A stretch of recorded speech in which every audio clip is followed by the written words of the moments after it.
Welcome back. All right, so before the hockey gets started for today, I want to look at some fancy stats, advanced stats, however you want to look at it, analytics, right? So on moneypuck.com, they've got all these stats listed, and I thought, well, we'll go through and we'll look at some of the tops in these categories. You can look through for yourself. I'll also say they have their own power rankings. They have Seattle number 1, Boston number 2, Buffalo number 3. So if you want to see different power rankings, that's where you go, because they've got a computer model that spits out these are the most likely winners, and hey, it's kind of a different way of doing it. All right, so expected goals. This is a measure of how many goals are expected from a player with the looking at the quality of chances and all that other fun stuff. And when you see a guy who's scoring a lot more than expected, you can, I don't want to use the word expect, but I guess I'm already there. You can expect that to come down. So in the case of Jason Robertson, he has 22 goals in the season. The expected goals by the advanced stats model, 11.5. So usually during a season, a guy's number will come down. They're normally not that ridiculously high above their expected number. McDavid has 19 goals. His expected goal total, 11.1. Horvat, 17 goals on the season. His expected number, 8.2. Draisaitl, 16 goals. His expected number, 9.8. So it doesn't mean these guys are flukes. It just means they're producing more than expected. And it is likely during the season that we'll see their numbers slide back a little bit, which happens, right? Guys get off to really hot starts. It will usually balance itself out. Now, I wanted to look at this stat because I think this one's a lot of fun. And that's who draws penalties versus taking them.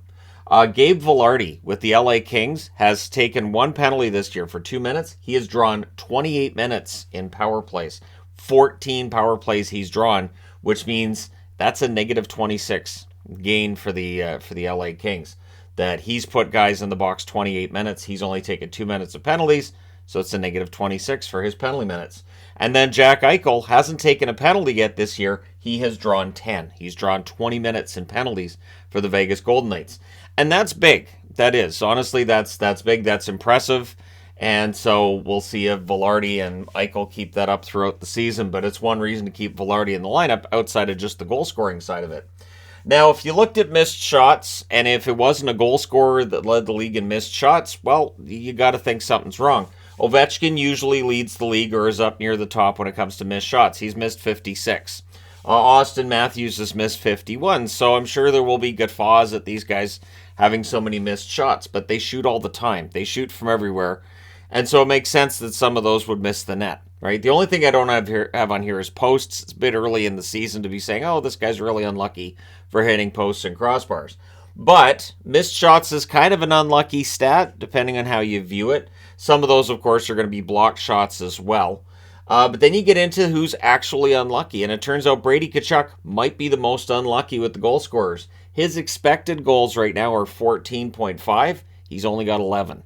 Hyman, his expected total is also 14.5. He has 9. So Zach Hyman, who has been snake bit over the last couple of games, and he could have had goals that he didn't get. Yeah, the advanced stats back that up, that he's one of the more unlucky, and yet he still has 9 goals. Chris Kreider, his expected goals 14.4. He has 11. So those are your highest 3 totals in that category. Expected goals, Tkachuk, Hyman, and Kreider. So that's a little different than the actual list of top goal scorers in the league. And again, that tends to even out a little bit during the season. So that's your scoring stats. I want to talk about goaltenders, because this is always where the arguments begin of who the better goaltenders are in the league. If you are an Elias Sorokin fan, good news. He has saved 16.5 goals above expected. So there's goals above average. So that's where you look at the average total around the league per shots against, and you say, okay, this guy's goals saved against average is here. Goals saved above expected is looking at the danger of the chances and all that fun stuff. And Sorokin is fantastic at that. Carter Hart, 13.5 goals saved above expected. Doesn't surprise me. I would think that that's probably come down at least a little bit over the last few games. And a lot of that's going to be at the start of the year where he was just lights out.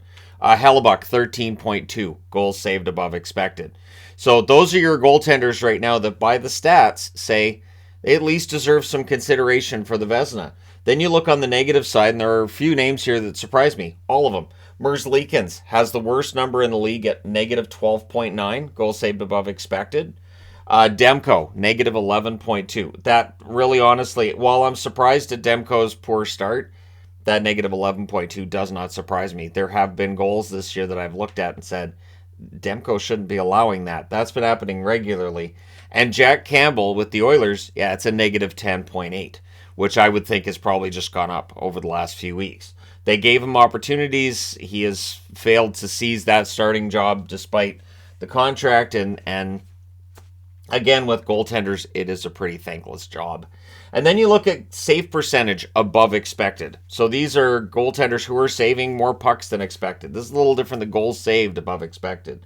The save percentage that's highest above the expected is Kochetkov at .016. So, like if your goaltender has a 916, but he's supposed to have a 900 save percentage, that kind of thing, that's where your differential comes in. Samsonov and Lankinen, both tied for second, .014 above expected. So all three of those goaltenders are playing well, and I think it's interesting that none of these guys are starters. So the starters are going to end up with save percentages that end up closer to what's expected. It's understandable with backups that smaller sample size, it might be easier to have that number higher than otherwise. All right, and then you get into teams, and you get into who's lucky and who's not when it comes to teams. And apparently the luckiest when it comes to goals scored above expected, Seattle Kraken, 8.8. The Dallas Stars, 8.42. What's interesting with Dallas is their 8.42 goals scored above expected. Robertson is that right there, right? He is 11.5 expected. He scored 22. So if you took Robertson out of the lineup, I do believe Dallas then would have a negative number here. So Robertson's been a huge part of that. Vancouver, 7.89. So if you're a Canucks fan and you think, well, things can't really get worse, they can. They're scoring more than they should. So if they start coming back down towards the zero, that means that their goals against is going to have to stay down. Their goals against has been a problem all year. Now Thatcher Demko's hurt. It's going to be Martin. It's going to be Delia for the next 6 weeks. We shall see. Now, the reason I'm wearing an Ottawa jersey and that I went with the O is because they are the most unlucky team, I think, right now in the NHL. You've got Tkachuk right here leading the league in expected goals, not leading the league in goals. He has got half of what the league leader has in goals, even though his expected goals are 3 higher. Well, as a team, they are scoring way under what they should be. A negative 14.48 when it comes to goals scored above expected. So if your luckiest team in the league right now is Seattle at 8.8 above, your unluckiest is the Ottawa Senators at negative 14.48. The Nashville Predators, negative 12.73. So this is also good news in a way because this should start evening out too. And there's Carolina at negative 11.35. And I've talked in reviews over the last few weeks about how I'm surprised at how Carolina's struggling to score and it doesn't make any sense. The advanced stats agree. So it is fun to look at the advanced stats. Again, this is all from Money Puck, and I'll include a link to their power rankings in the description for this video. Because again, it's interesting to see where they have everybody. Like they have Tampa Bay 5, New Jersey's at 4th, Florida's at 6th, Colorado 7th, Dallas 8th, that kind of thing. Those aren't necessarily the order that you would expect teams to be in, but again, it's a computer model they use. It is a very sound system. One thing that I will say is this. I do look at advanced stats and say that's interesting.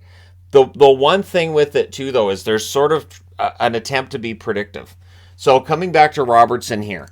So you're above your expected goals by almost double. This means that he's going to start to score a little bit less, or that the expectation doesn't necessarily work that way. It's just like Ottawa right now is the most unlucky team. Doesn't mean their luck's going to turn around.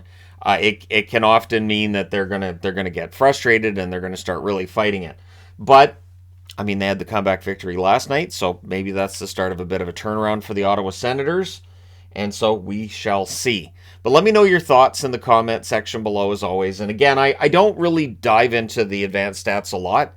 I just want to show you guys I do know about the advanced stats. I do follow them, and I do find them interesting. I will say that Sorokin being number 1 in goals saved above expected, yeah, he is. That doesn't surprise me in the slightest, and I think this could be the year. If he keeps this up, if the Islanders stay in the playoffs, Sorokin could win the Vezina. Absolutely could. There are Islander fans that believe that he's been snubbed in the past, and I'm not going to say they're wrong because they're not. But this could be a big year for Sorokin. He could win that Vezina. But let me know your thoughts in the comment section below, as always, including how much do you take into account advanced stats in your daily consumption of hockey knowledge and all that.